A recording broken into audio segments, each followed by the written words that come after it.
दोस्तों आज हम आपको हिंदुस्तान के जिस राज्य के सफर पर लेकर जा रहे हैं, उस राज्य को चाहे आप प्यार करें या ना करें, लेकिन इस राज्य को कोई नजरअंदाज नहीं कर सकता। भारत का वो राज्य जिसने दुनिया को शून्य से परिचित कराया, पूरी दुनिया को गणतंत्र का मूल मंत्र भी इसी राज्य ने समझाया। दुनिया का सबसे बड़ा वाईफाई जोन भी इसी राज्य में है। किसी ने सही कहा है कि गरीबी की भट्टी में तप तप कर महान लोग बनते हैं, और इस राज्य ने भी गरीब होने के बावजूद दुनिया को कई महान चेहरे दिए हैं। भारत में सबसे ज्यादा IAS और बैंक के PO भी इसी राज्य से हैं। दोस्तों ये वही वो राज्य है जहाँ के 12 साल के बच्चे ने IIT एग्जाम क्लियर कर लिया, और ये वही जगह है जहाँ के बच्चे गरीबी में पढ़कर भी इतने आगे निकल जाते हैं। हम बात कर रहे हैं माता सीता, गौतम बुद्ध, गुरु गोविंद सिंह जी और हमारा अपना बिहार के बारे में। भारत का वो राज्य जहाँ कवि कोकिल विद्यापति जी का जन्म हुआ, जहाँ देश के पहले राष्ट्रपति राजेंद्र प्रसाद जी का जन्म हुआ। तो फिर देर किस बात की, अपना सीट बेल्ट बांध लीजिए अच्छे से और निकलते हैं बिहार की एक शानदार सफर पर। दोस्तों बिहार वो राज्य है जिसे प्राचीन काल में मगध के नाम से जाना जाता था, और इसकी राजधानी पटना को पाटलिपुत्र के नाम से। बिहार का इतिहास उतना ही पुराना है जितना भारत का। यहाँ मौर्य, गुप्त आदि राजवंशों से लेकर मुगल शासकों ने राज किया है। माना जाता है कि बिहार शब्द की उत्पत्ति बौद्ध विहार के विहार शब्द से हुई, जिसे बाद में बिहार कर दिया गया। बिहार को उत्तर में नेपाल, पूर्व में पश्चिम बंगाल, पश्चिम में उत्तर प्रदेश और दक्षिण में झारखंड ने घिरा हुआ है। 1912 में बंगाल के विभाजन के समय बिहार अस्तित्व में आया। सन 1935 में उड़ीसा और सन 2000 में झारखंड को बिहार से विभाजित कर दिया गया। बिहार वो राज्य है जो भारत के इतिहास में साहित्यिक, ऐतिहासिक, धार्मिक सभी स्तर पर महत्वपूर्ण भूमिका अदा करता है, और आज भी बिहार शिक्षा, संस्कृति और सामाजिक दृष्टि से उतना ही समृद्ध है जितना कि पहले था। आपको जानकर हैरानी होगी, लेकिन ये सच है कि सिर्फ इतिहास के पन्नों पर ही नहीं बल्कि वर्तमान में भी बिहार दुनिया में जगमगा रहा है। बिहार की राजधानी पटना में दुनिया का सबसे बड़ा वाईफाई रेंज जोन है। एक दो नहीं बल्कि पूरे 20 किलोमीटर के दायरे में इंटरनेट की मुफ्त सुविधा का फायदा उठा सकते हैं। दोस्तों देश में उत्तर प्रदेश के बाद सबसे ज्यादा IAS ऑफिसर बिहार की भूमि से ही निकलते हैं। बिहारी लोगों के दिमाग बहुत तेज होते हैं। ये लोग सबसे ज्यादा गणित में तेज होते हैं। यहाँ लोगों का दिमाग बड़े तूफानी से चलता है। हालांकि 1990 के पहले IAS ऑफिसर्स के मामले में बिहार लिस्ट में पहले स्थान पर था, लेकिन इसके बाद से इसमें गिरावट आने लगी। बिहार के युवा का ध्यान अब IT सेक्टर में अधिक लग रहा है, लेकिन पिछले कुछ सालों से दोबारा से बिहारी स्टूडेंट्स में IAS के प्रति रुचि देखी जा रही है। दोस्तों बिहार की डेवलपमेंट रेट आज 14.48% है, जो कि ये साबित करती है कि बिहार देश तेजी से बढ़ने वाले राज्यों में सबसे ऊपर है। बिहार आज शैक्षिक स्तर पर केरला के शैक्षिक स्तर को टक्कर दे रहा है, बल्कि ये कहना भी अनुचित नहीं होगा कि बिहार में लिटरेट लोगों की संख्या केरला के लोगों से ज्यादा है। दोस्तों बिहार में कृषकों की बात करें तो वहाँ कोई किसान इतना मजबूर नहीं होता कि उसे आत्महत्या करनी पड़े। दोस्तों बिहार एक ऐतिहासिक राज्य है।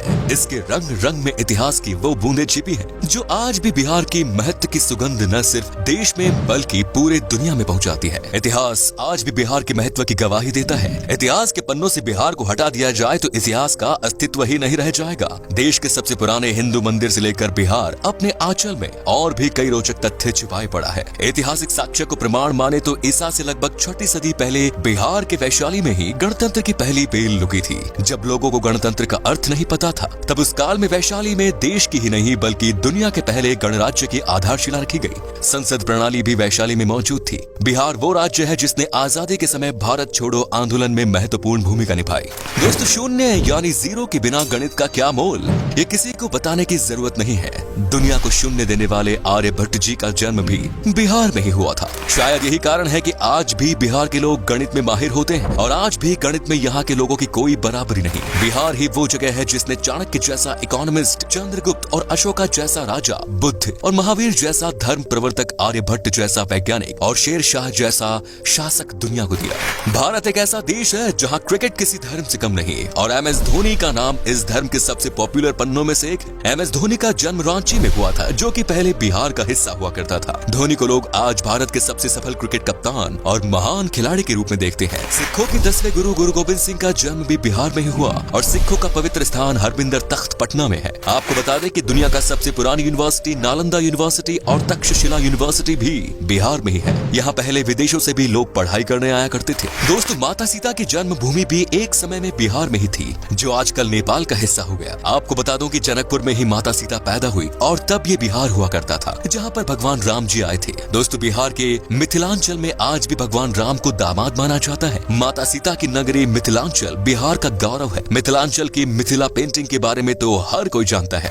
आपको तो शायद पता ही होगा कि बॉलीवुड के शान और जान पंकज त्रिपाठी भी बिहार से ही है और बिहार का भी एक बेटा शानदार एक्टर है सुशांत सिंह राजपूत, जिसका देहांत होने के बाद भी लोगों के प्यार ने अमर कर दिया। दोस्तों, बिहार का खाना भारत के सबसे शानदार पकवानों में से एक माना जाता है। बिहार का लिट्टी चोखा बहुत टेस्टी होते हैं। आपने अगर लिट्टी चोखा नहीं खाया तो एक बार जरूर ट्राई कीजिएगा, वाकई में आपका दिल खुश हो जाएगा। यहाँ पर वेज से लेकर नॉन वेज तक हर पकवान लाजवाब होता है। इतना ही नहीं, आपको बता दूं कि यहाँ पर गन्ने की जूस भी पसंद किया जाता है और ये इतने मीठे और टेस्टी होते हैं कि इसे पीकर मानो आप दीवाने हो जाओगे। तो चलिए अब बात करते हैं उन जगहों की जहाँ पर आप बिहार के सफर के दौरान घूम सकते हैं और साथ ही बताएंगे कि आपको बिहार की ट्रिप में मैक्सिमम कितना पैसा खर्च करना पड़ेगा। नंबर 1 इज बोध गया। दोस्तों, बिहार में घूमने वाली जगहों में शामिल बोध गया एक प्रमुख आकर्षित पर्यटन स्थल है जो कि बौद्ध धर्म से संबंधित अनुयायियों के लिए विशेष महत्व रखता है। बोध गया एक तीर्थ स्थल के रूप में भी जाना जाता है और ये वो स्थान है जहाँ बोधि वृक्ष के नीचे गौतम बुद्ध को ज्ञान की प्राप्ति हुई। यहाँ मन को एक अद्भुत शांति मिलती है, इसीलिए यहाँ साल भर देश विदेशी पर्यटकों की भीड़ बनी रहती है। बोध गया को यूनेस्को वर्ल्ड हेरिटेज साइट्स की सूची में भी शामिल किया गया है। Next is Patna. बिहार राज्य में गंगा नदी के दक्षिणी छोर पर स्थित पटना पर्यटन स्थल बिहार की राजधानी है और पटना को एक ऐतिहासिक और आकर्षित पर्यटन स्थल के रूप में जाना जाता है। पटना शहर धार्मिक दृष्टि महत्व के साथ साथ आध्यात्मिक महत्व भी रखता है। बिहार के पटना को सिखों, जैन, हिंदू और बौद्ध धर्मों के तीर्थ स्थलों का प्रवेश द्वार भी माना जाता है। उत्तर भारत के सबसे बड़े शहर के रूप में विख्यात पटना तारामंडल, हाईकोर्ट, पटना साहिब गुरुद्वारा, पादरी की हवेली और सचिवालय भवन जैसे आकर्षण से भरा हुआ है। Next is Madhubani. बिहार का आकर्षित शहर मधुबानी एक प्राचीन शहर है जो कि मधुबानी कला और संस्कृति के लिए जाना जाता है। मधुबानी शहर का उल्लेख रामायण काल में होने की पुष्टि की गई है। मधुबनी शहर अपनी शानदार चित्रकारी के लिए जाना जाता है। आपकी जानकारी के लिए बता दें कि सीतामढ़ी और सुपौल मधुबनी के प्रमुख व्यापारी क्षेत्र के रूप में जाने जाते हैं। Next is Nalanda. बिहार के तीर्थ स्थलों में शामिल नालंदा बिहार की ऐतिहासिक जगह है। नालंदा प्राचीन काल की सबसे पॉपुलर तीर्थ स्थल है जो कि संस्कृति, आध्यात्मिकता, इतिहास, वास्तुकला और पर्यटन का जीता जागता उदाहरण है। नालंदा यूनिवर्सिटी यहाँ का प्रमुख आकर्षण है।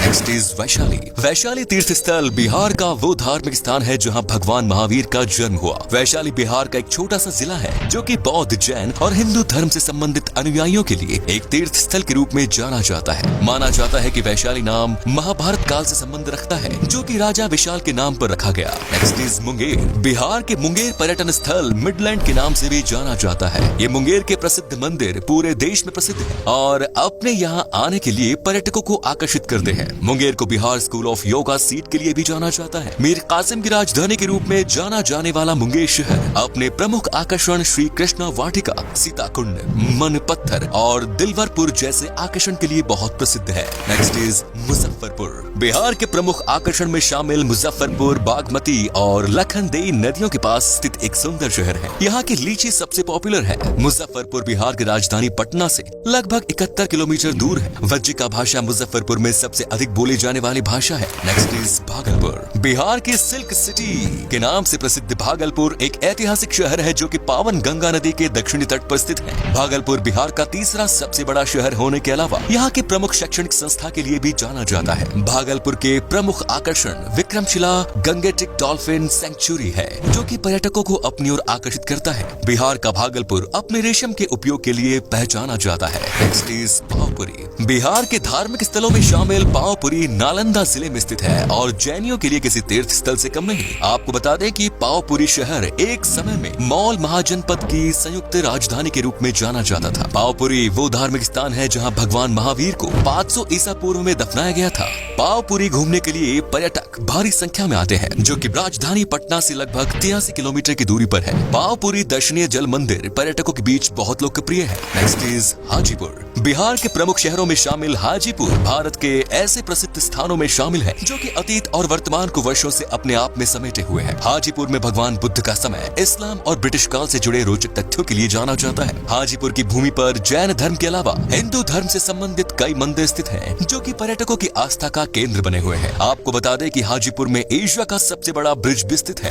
दोस्तों, आप अगर 7 से 8 दिन की ट्रिप पर जा रहे हैं तो लगभग 17 से 18 हजार के आसपास खर्च होगा जो कि काफी सस्ता है और बिहार में बस की बेहतरीन सुविधाएं हैं जिससे आपको सफर में कोई परेशानी नहीं होगी। तो ये था बिहार। कैसा लगा हमें बताइए कमेंट्स में और ये भी बताना कि आप कहां से हैं। बिहार और इसके टूरिस्ट प्लेसेस के बारे में अगर आप और जानना चाहते हैं तो कमेंट्स में लिखिए पार्ट 2। उम्मीद है आपको ये एपिसोड पसंद आया होगा, वीडियो को लाइक कीजिएगा और अपने दोस्तों और रिश्तेदारों के साथ शेयर करना ना भूलें।